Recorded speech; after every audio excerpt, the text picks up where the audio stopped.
Welcome back to the channel. I'm Rob Renfro, and on this trip we head over to Egypt to go on a 7-day liveaboard with Aggressor. The footage that you guys are about to see is of my bucket list dive trip. I've been dreaming about going to the Red Sea ever since I started scuba diving. If it's your bucket list dive and you have the opportunity, go over there and do it. You won't be disappointed, I guarantee you that. And with that, the pool is open. So let's grab our gear, get on the back of the boat, jump in, and we're going to see what the Red Sea has to offer. All the coral, the fish, the Manor Rays, the sharks. I'm telling you, I saw everything on this dive, and I'm excited to share it with you guys. So let's get in the water and go check it out. What? Look at this. Look at that water behind me. I'm going from a beautiful blue water to a green turquoise water, and then up to the land where it is brown and beautiful. I mean, the contrast in colors out here is insane. Number one bucket list dive, and I'm getting to do it today. We're getting ready to tie up to our first dive site, so I'm gonna go get in the water now. They just tied us up. I'm excited. Let's get it going. Well, welcome back to Below the Surface. This time, I'm not in the Panhandle of Florida. I'm all the way around the world in the Red Sea. We were right off the coast of Egypt, right below the Sinai Peninsula. We weren't too worried about all that stuff that's going on over there. We were just more concerned about diving. And of course, on my first drop in, I happened to fall right on top of a lionfish. Who would have guessed? Cool thing about these lionfish is that they're native. They're part of the food chain. So they don't have to worry about guys like me coming around with a pole spear trying to take them out. Although, he would have made for a pretty good dinner. We're going to let him go and be part of his natural ecosystem. He is pretty awesome to look at. And if you ask me, they're one of the prettiest fish in the ocean. I mean, come on, look at him. They're cool. And he is one of two lionfish species that we saw during our dives here. This is the common one that we have in our waters. But then there's also the white striped lionfish, and they're pretty awesome to see too. The diving was pretty cool. I'll hold my reservations on Aggressor. If you guys are curious on my thoughts about Aggressor, leave me a comment below and I'll let you know. But the sites that we went to were pretty phenomenal.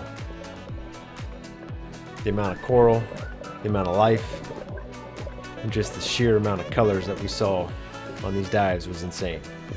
Like this blue spotted stingray. And of course, there's all the reefs and coral that have perfect opportunity for photo shoots, considering everywhere you turn. It's like something out of a magazine.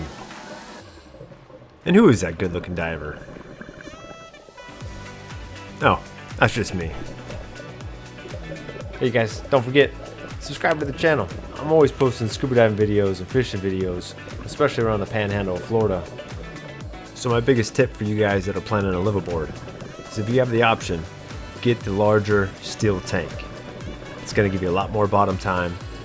The weight of the steel tank is going to make it so you don't have to have so much extra weight on you, and it's just going to help out your trim and make your dives that much more enjoyable. Look at all the color through here. They have it all. I don't even know how many colors they have. Every single color of the rainbow, and every mix in between. Before diving in the Red Sea, I've never dove with an enemy fish. But after diving in the Red Sea, it's probably been a million.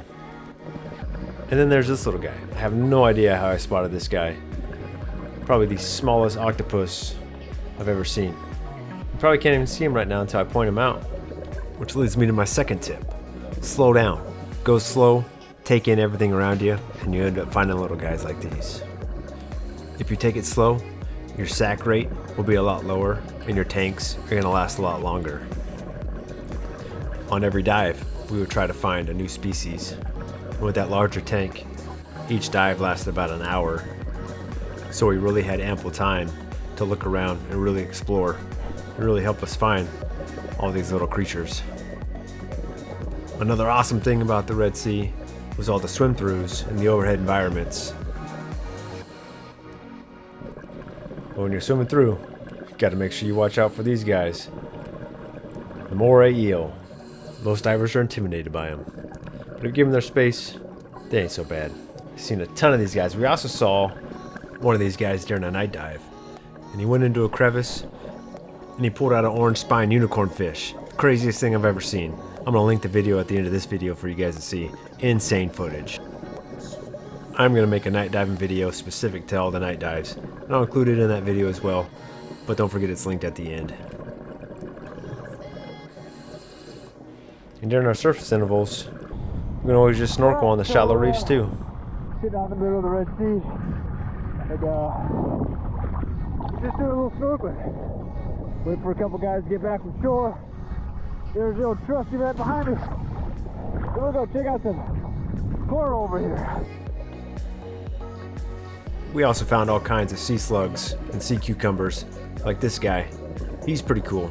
If you see those little clumps of sand around him, that's actually his crap. As he sits there and filters food from the sand, he secretes the rest of that stuff behind him. So, it's kind of gross, kind of cool at the same time.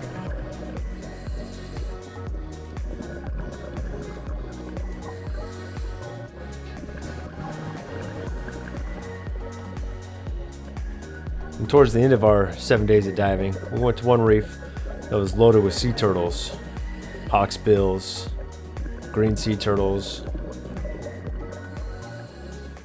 We've seen them all. Like this dude just hanging out.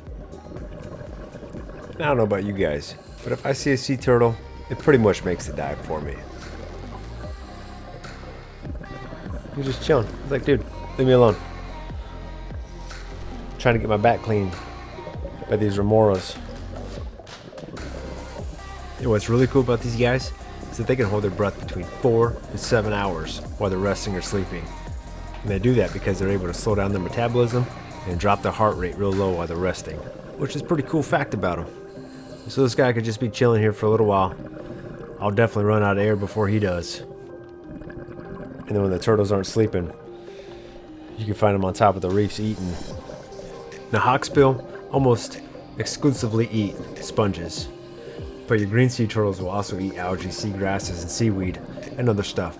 But hawksbills, given the opportunity, they'll eat some of that other stuff too. And this guy, he was doing just that. And he really didn't seem to mind that we were there filming him. This reef was cool. It was like a big plateau, and on all 4 sides was a giant drop off. And on one of the drop offs we run into this guy. The giant Manor Ray. The giant Manor Rays are the largest rays in the ray family. They can also live up to 40 years and have the largest brain of any sea creature. And with that brain power, they're able to learn, exercise a memory, distinguish objects, and even recognize themselves in the mirror.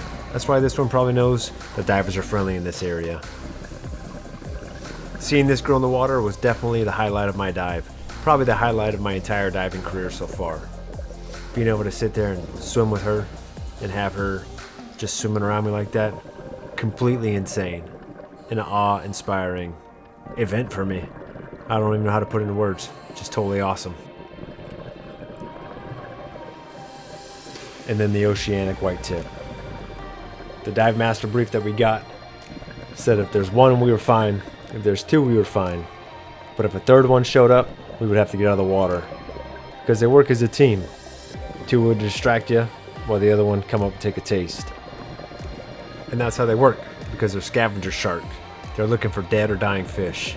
And divers on the surface, flailing around with their fins, kind of look like a dying fish. So, you're kind of mistaken by accident. And they kind of got a bad rap, because they ate a bunch of sailors like back in the 40s or something like that. But in reality, just like any other shark, unless provoked, they're completely harmless. This is part 1 of my Red Sea dive trip. Don't forget, come back, check out my night dive video. I might make a couple more. I do have like 500 clips to go through. So until next time, thanks for watching the Active Duty Outdoors.